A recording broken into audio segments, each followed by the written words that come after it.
Hey everybody, welcome back. It's Valagar Aloevain. Alright, we are about to start probably my absolute favorite content in this game, which is the Mists of Ravenloft. Now, this is one of the expansions that you can purchase for the game. It has two level sets for Heroic and Epic. Now, we're just going to jump into it and I'll explain as I'm going here. So the first part here is located in House Jarasco towards the northern section. On the map, it is located with a yellow X, and it does state Mists of Ravenloft.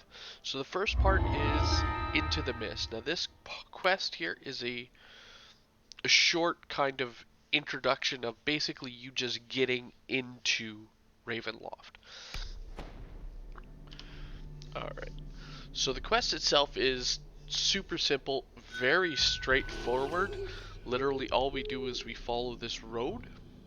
There are a couple of optionals which I will point out, but all that has to be done is just to follow the road here.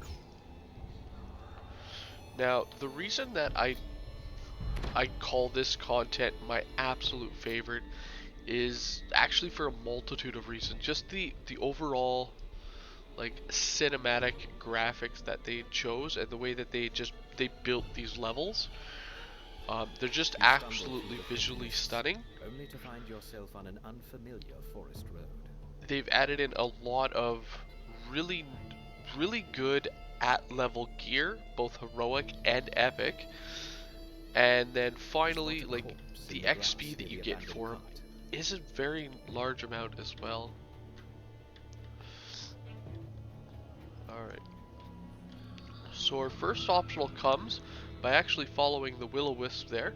Now I do want to point out that you will want, if you do choose to go after them, you will want some sort of protection against magic missile, as they do like casting magic missile, as well as lightning resistance as well, as they also like casting lightning. The wisp leads you to a small graveyard, then vanishes.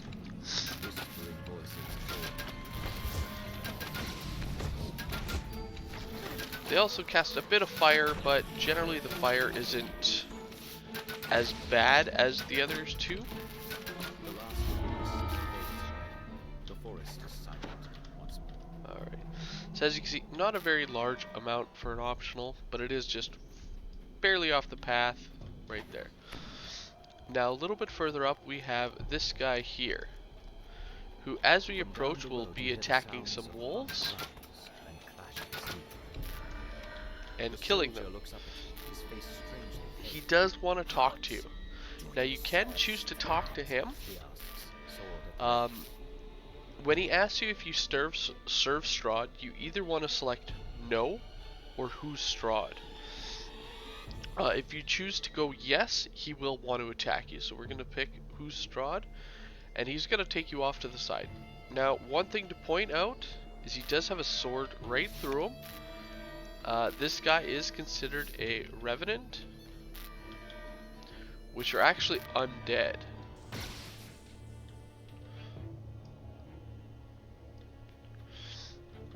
Not too sure why this specific one is considered just humanoid. So he's going to lead you up to the campfire and he's going to explain a little bit about who Strahd is. Again, completely skippable, not really needed. So you can talk a little bit about him.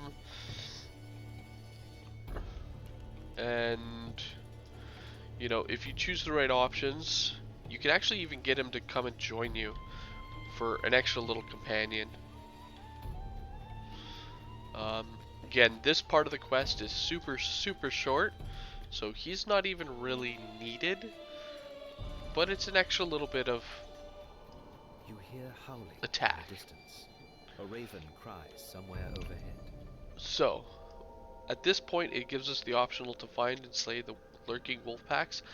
Basically, the wolf packs are off to the side, not on the main road here. Sometimes you'll get close enough where you can see them, but ultimately, it's not overly worth it to find and search them out. Why would someone put so many scarecrows to guard a road? typically speaking, you just want to run to the end. What do these strong men keep away?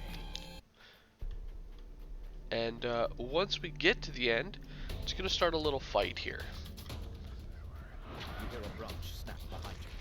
So it's going to start with a couple of these wolves.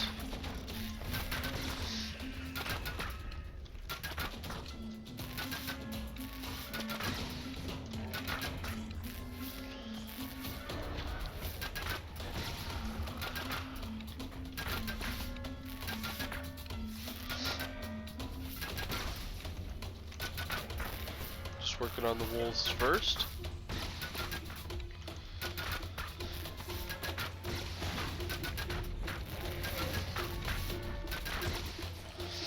And then we have the Scarecrow. Now, when the Scarecrow gets injured, he's going to summon more wolves. And then finally some more will-o-wisps. So I did just want to eliminate as much trash as I could, as fast as I could, before that happened there. Scarecrow clatters to the ground. As you recover, And I guess it's you not realize summoning you the can hear noise will-o-wisp. from up the road. So at this point, once you kill that first Scarecrow, Get out through the gates. I'll hold them off. we can actually head through the gate and complete the quest. However, if you actually stop to kill the Scarecrows,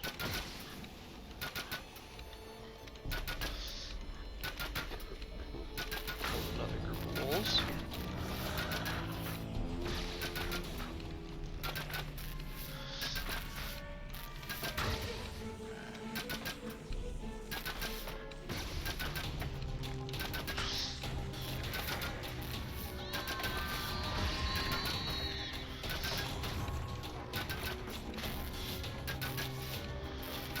So yeah, if you kill this second group of Scarecrows and actually eliminate this optional, it's going to spawn you in a chest. So there it is. And there's our chest. So this is how you get the end loot. So I definitely recommend killing off the Scarecrows. Now this can have named items. As well, you'll also get these Vistani talismans. I definitely recommend picking them up, as they can actually be used to turn in to get some named loot as well. Once you're done this aspect, so this is just again getting into Perovia, getting into the Ravenloft content. So here we have beautiful, beautiful scenery, and the map itself is just absolutely massive.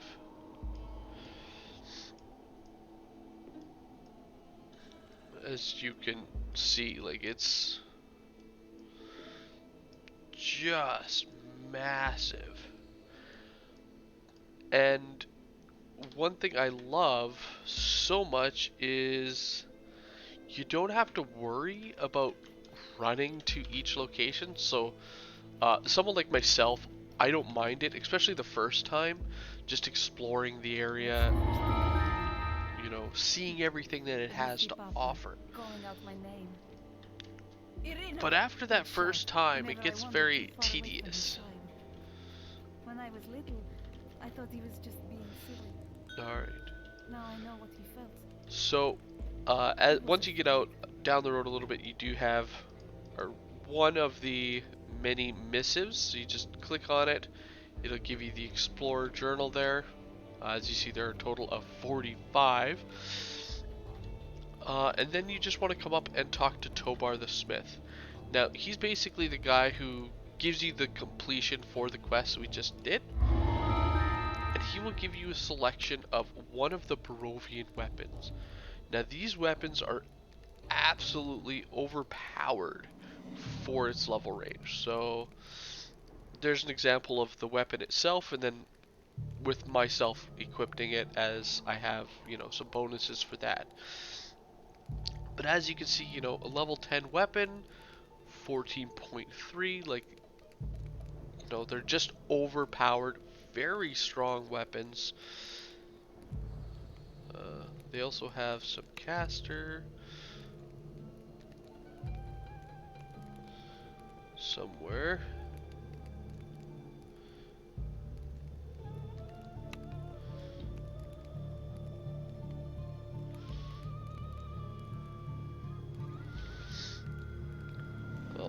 Either way, I'm just going to pick up the Heroic Deeds because I don't actually need the weapon itself.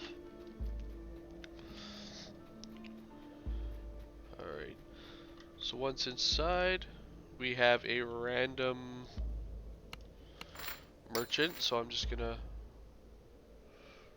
repair and do a little bit of selling since it's right here.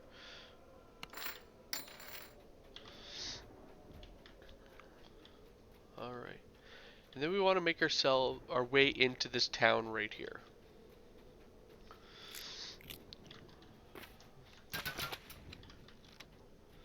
So inside this town, at this little purple diamond here,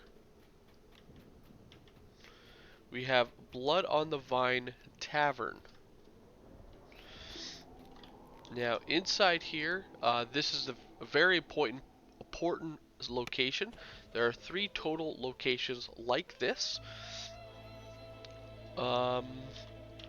which can be accessed from the guide. So the other one is Blue Water Inn, and then the final one is Van Richten's Tower. These are typically where you can teleport to all the quests. So this first chain is level 12 on Elite, level 10 on Normal, and the quests are Old Bone Grinder, Castle Ravenloft, and then Death House. These are the 3 locations. We can ask him to take us right to there, and he'll take us. Inside the tavern itself, we have Arena, and if we talk to them, they will actually tell us which one we're supposed to do in what order. So, where she says most likely children praying pranks, go talk to her. So this one is Death House. So all we would do is talk, select Death House, and it would take us right outside the quest there. So this is how you can go about without having to run around. This one is close enough to the tavern, it wouldn't be so much of an issue. One of the other ones is up here, which to get here, you'd have to go all the way around up to here, and then follow kind of the road around. Like, that's a long ways out of the way. They have another one past that over here. Like, it's a lot of running, and if that's not your thing, you know, go ahead and use the teleports. But anyway, guys, I'm going to leave this video off right here. It was kind of like the introduction, and we'll get into Ravenloft a little bit more in the next video. So I hope you guys enjoyed, and I will see you guys later. Have a good one all.